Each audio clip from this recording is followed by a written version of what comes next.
Appreciate you once again joining me. We're going to be looking at Jericho today, the orders given to Joshua about Jericho. Our hymn today is the hymn, The Banner of the Cross.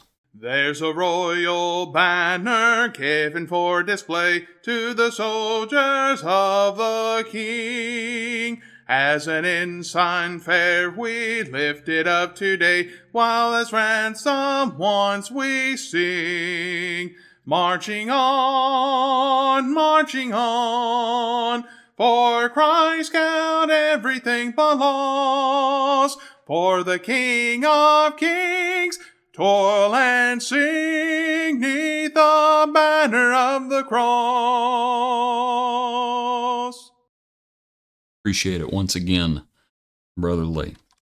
So, let's think about Jericho now. The account comes to us from Joshua chapter 6, verse 1. Now Jericho was securely shut up because of the children of Israel. None went out, and none came in. The Lord said to Joshua, See, I have given Jericho into your hand, its king, and the mighty men of valor. You shall march around the city, all you men of war. You shall go around the city once, this you shall do 6 days. And 7 priests shall bear 7 trumpets of ram horns before the ark. But the 7th day you shall march around the city 7 times, and the priests shall blow the trumpets. It shall come to pass, when they make a long blast with a ram's horn, and when you hear the sound of the trumpet, that all the people shall shout with a great shout. Then the wall of the city will fall down flat, and the people shall go up, every man straight before him. One of the things we might notice, it's probably a sadness that the chapter markers, that the chapters are broken up this way, because it's easy to read, and it's easy to read the end of chapter 5, where we were yesterday, talking about the commander of the Lord's army, and, chapter 5 just ends with, the commander of the Lord's army says, take your sandal off your foot, for the place where you stand is holy, and Joshua did so, and we think, okay, that's all there was to that encounter. And then you come and you read chapter 6, it's okay, the Lord simply, no, this is still the commander of the Lord's army. I would suggest either that or chapter 5, that's a very abrupt, that's a very short conversation, and somewhat of a very odd conversation. But that perhaps this may be a continuation of that conversation. The Lord says to Joshua, I've given Jericho into your hand, as we read. So what points might we make? One is, as we think about the banner of the cross as it is, and we think about Jericho, sometimes if you were in Israel at that time, you would think it was very, very strange, the orders that are being given to march around the city so many times, to do it quietly. March around the city quietly, and then 6 days, and then on the 7th day, as the Lord said, on the 7th day you'll march around the city 7 times, and the priest shall blow the trumpets. And it's just odd. It's just odd. As though the Lord could not pull the walls down on the first day. So what do you think it is then? I would suggest it's a test. And that's the thing, that the Lord's commandments, sometimes they may seem, because of our own shortcomings, they may seem strange. But we need to obey. Pardon me if you can hear a little sound right there. Family's heading out. Regardless. The Lord's commandments may seem strange. It doesn't change the fact that they are the Lord's commandments. And so whether it's commandments pertaining to song, might be commandments pertaining to the Lord's Supper, might be commandments pertaining to the assembly, it might be commandments pertaining to the organization or the work of the church. It may be commandments pertaining to family. It might be commandments pertaining to our relationship with governing authorities. We may think some of those commandments are odd. I think marching around Jericho 6 times in silence, once each day, and then 7 times on the 7th day, I think that seems odd. But you know what you got to do? You got to obey the Lord. That's the first thing I wanted to mention. But something else to look back at our passage. I want you to think about grace and faith. Because undoubtedly, how did the walls fall down? Was it by their own strength? No.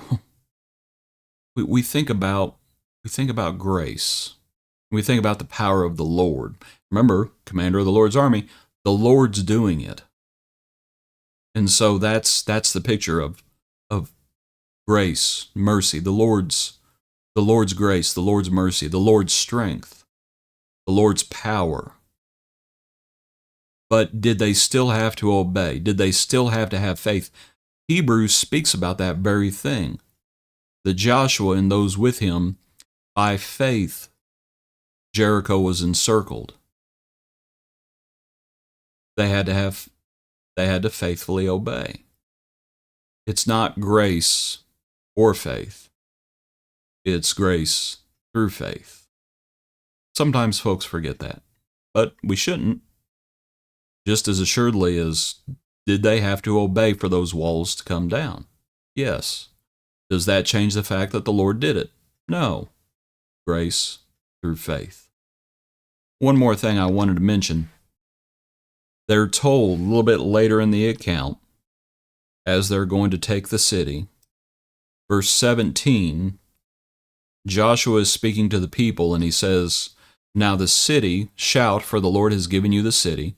Now the city shall be doomed by the Lord to destruction, it and all who are in it.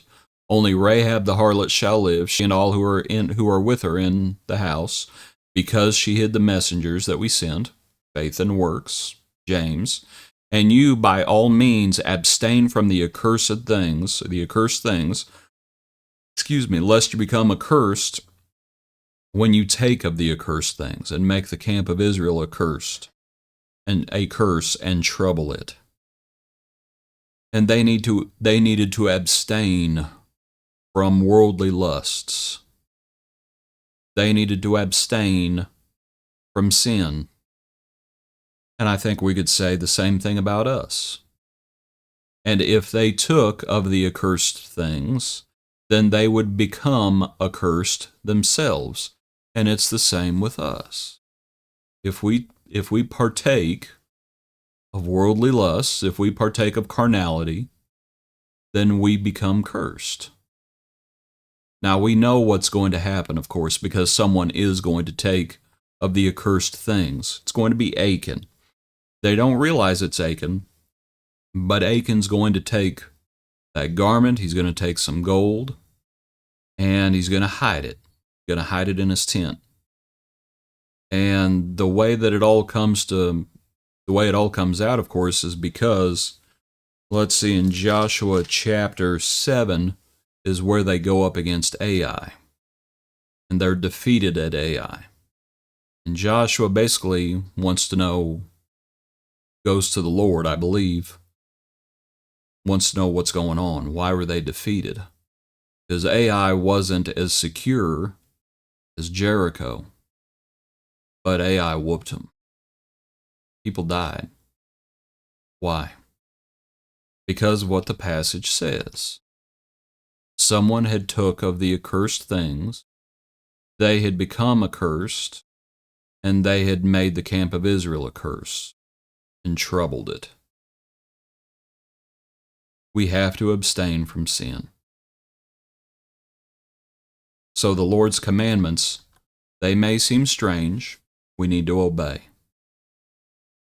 The Lord's grace is wonderful. We are saved by grace through faith. We need to faithfully obey. We need to abstain from sin. And the walls of Jericho fell down flat. It's the Lord's doing, and it is wonderful in our eyes. Appreciate you. Hope you have a good day. Join us tomorrow for another portion of our daily praise.